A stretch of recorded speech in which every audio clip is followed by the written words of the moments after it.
Hello दोस्तों। मेरा आपको सबसे पहले प्यार भरा नमस्कार। फ्रेंड्स, मैं इंडियन ज्योग्राफी करा रहा हूँ। इस सेशन को आगे बढ़ाते हुए आज बात करने वाला हूँ प्रायद्वीपीय पठार यानी पेंसुलर प्लेट्यू। सबसे पहले हम इसका परिचय देखेंगे, सामान्य परिचय। फिर इसका वर्गीकरण देखेंगे और तीसरे नंबर पर देखेंगे प्रमुख पठार और चौथे नंबर पर देखेंगे प्रमुख पहाड़ियाँ।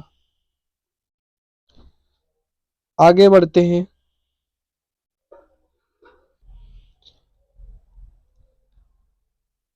परिचय व विशेषताएं।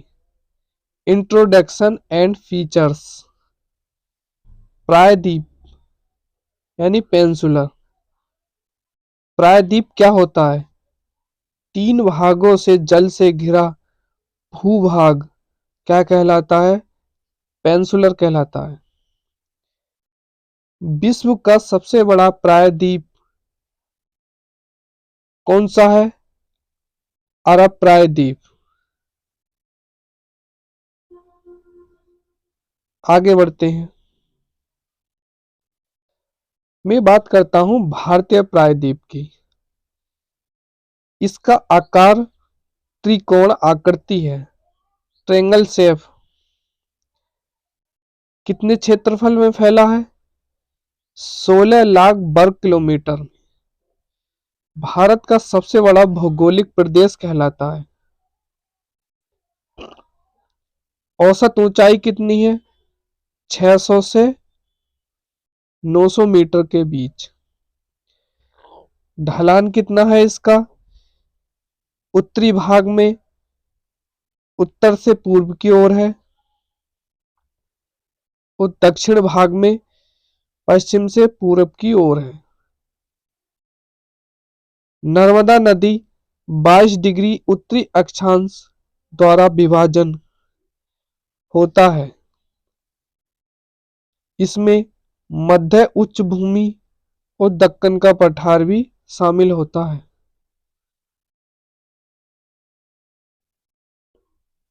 बात करते हैं निर्माण, कंस्ट्रक्शंस। प्राचीन गोंडवाना भूमि का विखंडन जो भारत का प्राचीनतम भूभाग था। अववाह के दौरान ज्वालामुखी उद्भेदन व अन्य से इनका निर्माण हुआ। चट्टानें कौन कौन सी बनी? आग्नेय व रूपांतरित चट्टानें बनी। दक्कन का पठार ये दरारी ज्वालामुखी उद्भेदन से इसका निर्माण हुआ है। वो तनाव मूलक अंतर्जात बल नर्मदा भ्रंश घाटी से हुआ है। और नदी अपसादों से पीड़न गोंडवाना कोयले पट्टी से हुआ है। और गोंडवाना लैंड से विखंडन पश्चिमी घाट कगार के रूप में हुआ है। पहले पृथ्वी पेंजिया के रूप में थी, फिर धीरे धीरे इसका खंडन स्टार्ट हुआ, फिर अंत में गोंडवाना लैंड बनकर जो अलग अलग देश डिवाइड हो गए। बढ़ते हैं अगली। इसकी देखते हैं अब कुछ विशेषताएं। दरारी ज्वालामुखी उद्भेदन के द्वारा कह सकते हैं बेसाल्ट आग्नेय चट्टानों का निर्माण हुआ और काली मिट्टी इन्हीं दरारी ज्वालामुखी उद्भेदन से काली मिट्टी का निर्माण हुआ। अब देख सकते हैं विभिन्न स्थलाकृतियां जैसे पर्वत। पठार क्या होता है? पठारों का पठार क्या कहलाता है? पठार कहलाता है। इसमें प्रमुख दर्रे भी शामिल है, भ्रंश विहड़ भी है और गंभीर कृत आदि भी है। भूकंप व ज्वालामुखी की दृष्टि से शांत क्षेत्र कहलाता है। अब देखते हैं वर्गीकरण, क्लासिफिकेशन। दो प्रमुख तरीके से किया जाता है। प्रमुख पठार, मेजर प्लेट्यू, और प्रमुख पर्वत, मेजर माउंटेन।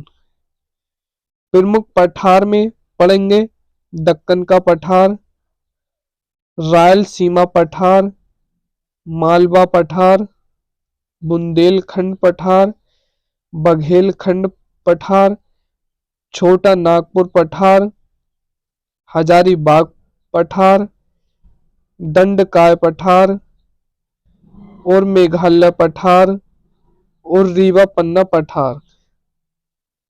ऐसे ही प्रमुख पर्वत में पढ़ेंगे अरावली को, पढ़ेंगे विंध्याचल को, सतपुड़ा को, पश्चिमी घाट को, पूर्वी घाट को, गिर को, गारो खासी व जयंता के बारे में समझेंगे, और अंत में नीलगिरी पहाड़ियों के बारे में समझने वाले हैं।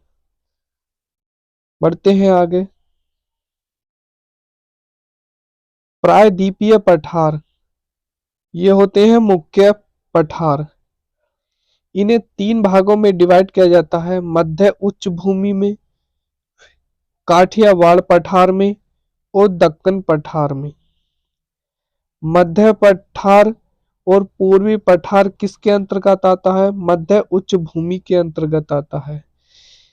मध्य पठार में मेवाड़ का पठार, मालवा का पठार, बुंदेलखंड का पठार, और रीवा पन्ना का पठार, ये मध्य पठार में आते हैं।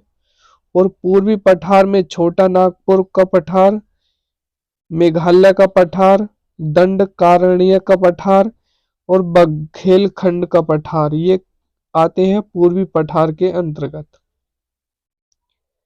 दक्कन के पठार में क्या आता है?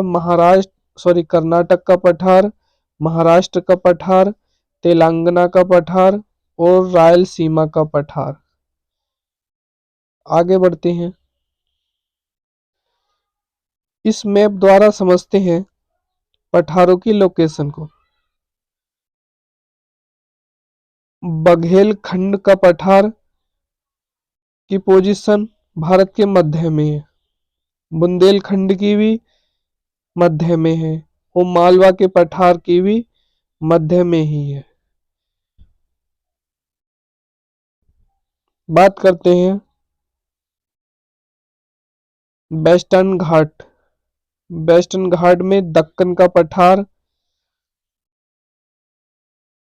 और कर्नाटका प्लेट्यू कहलाता है।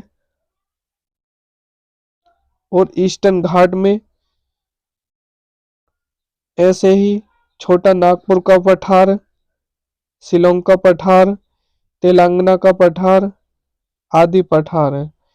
इनको एक एक करके पढ़ते हैं। अब बात करते हैं पहला मालवा का पठार। इसकी सबसे पहले लोकेशन देखते हैं। तो लोकेशन अरावली व विंध्य श्रेणी के मध्य मालवा का पठार पाया जाता है। इसका मुख्य विस्तार मध्य प्रदेश राज्य में स्थित है। इसमें प्रमुख नदियां बेतवा, चंबल और पार्वती जैसी नदियां क्या बनाती हैं? बीहड़ बनाती हैं। कहाँ? मालवा के पठार में। कंस्ट्रक्शन से इसका आप देखते हैं निर्माण, मालवा का पठार किस प्रकार बनता है। तो क्रेटियस युग का दादरी ज्वालामुखी के उद्भेदन से इसका निर्माण हुआ, और उस भेदन से बेसाल्टिक चट्टानें बनी, और बेसाल्टिक चट्टानों के अपर्दन से काली मिट्टी का निर्माण हुआ। तो फ्रेंड्स, काली मिट्टी कहां पर पाई जाती है? मालवा के पठार में पाई जाती है। वीडियो में आगे बढ़ते हैं। देखते हैं मेवाड़ का पठार।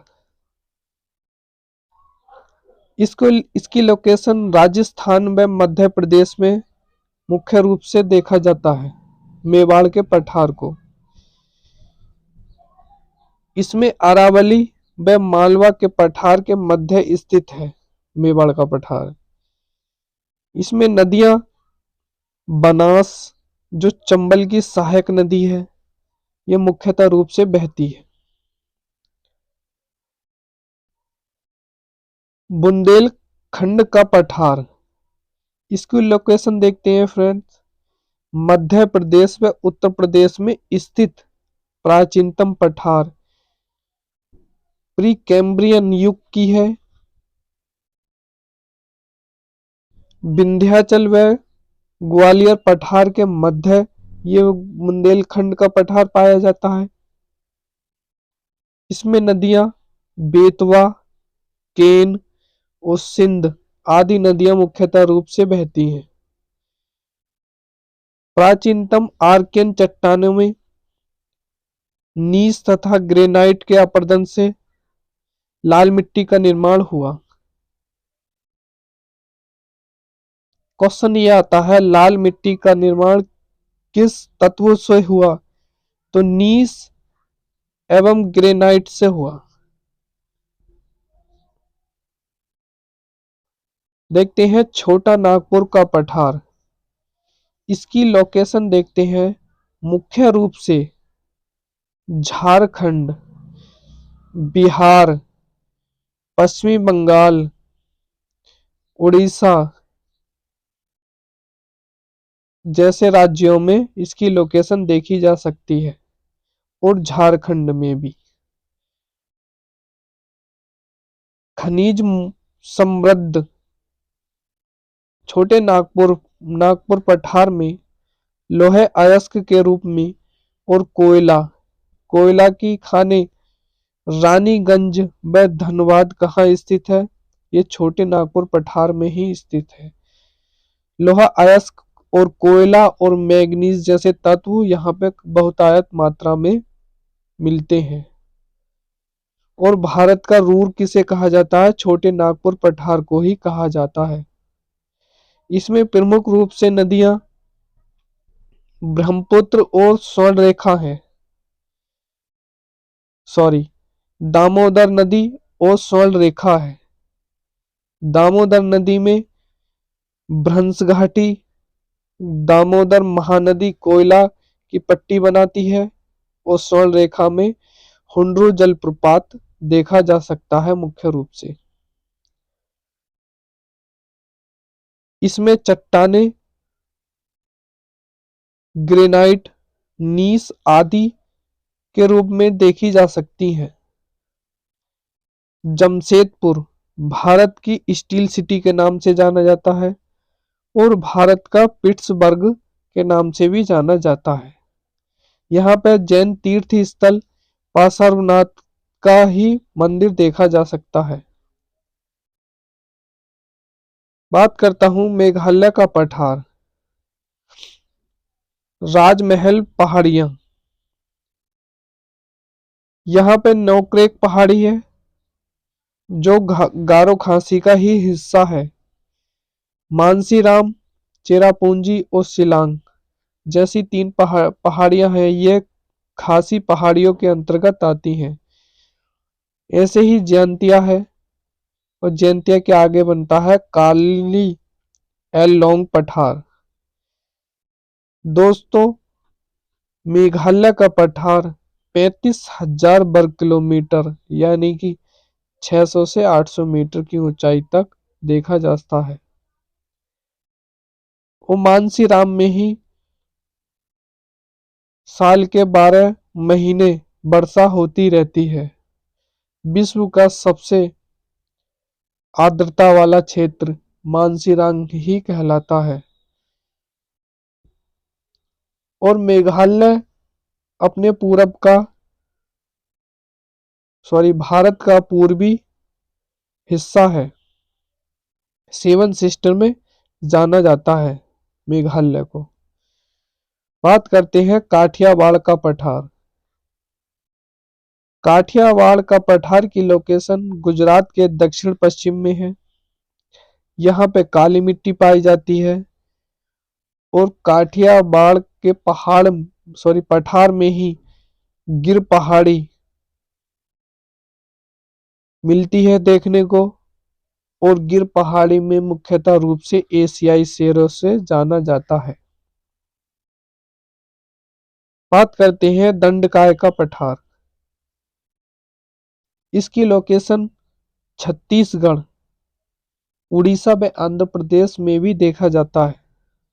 इसमें प्रमुख नदियां सबरी व इंद्रावती हैं। और सबरी व इंद्रावती का उद्गम स्थल कहाँ से है? चित्रकूट जलप्रपात और जगदलपुर भारत का निगाग्र कहा जाता है। न्याग्र जलपात कहाँ पर स्थित है? ये इंद्रावती नदी पर स्थित है।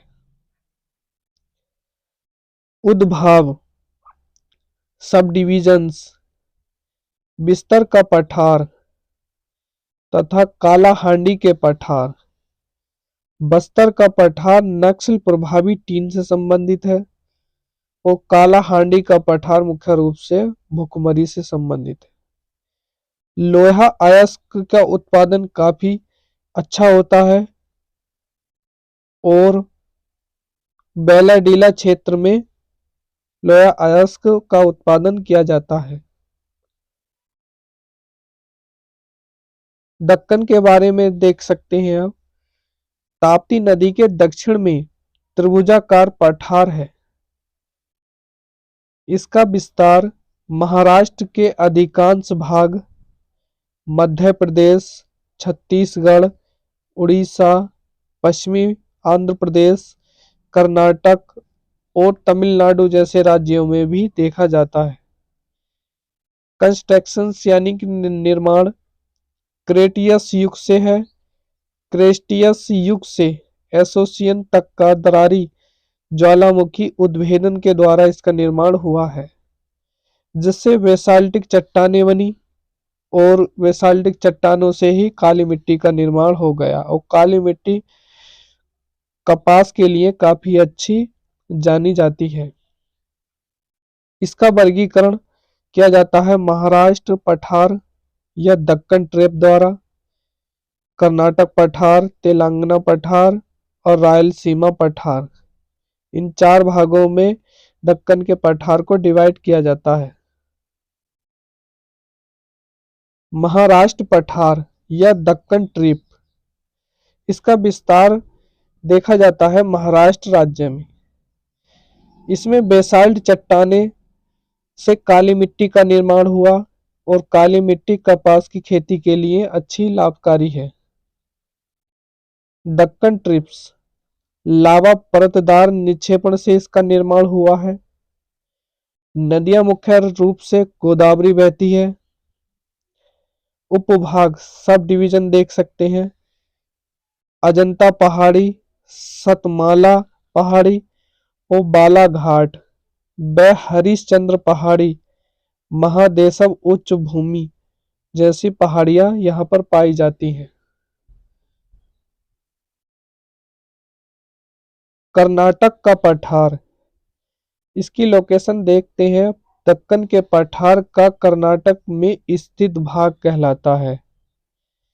कर्नाटक पठार का पश्चिमी भाग क्या कहलाता है? मलनाड कहलाता है।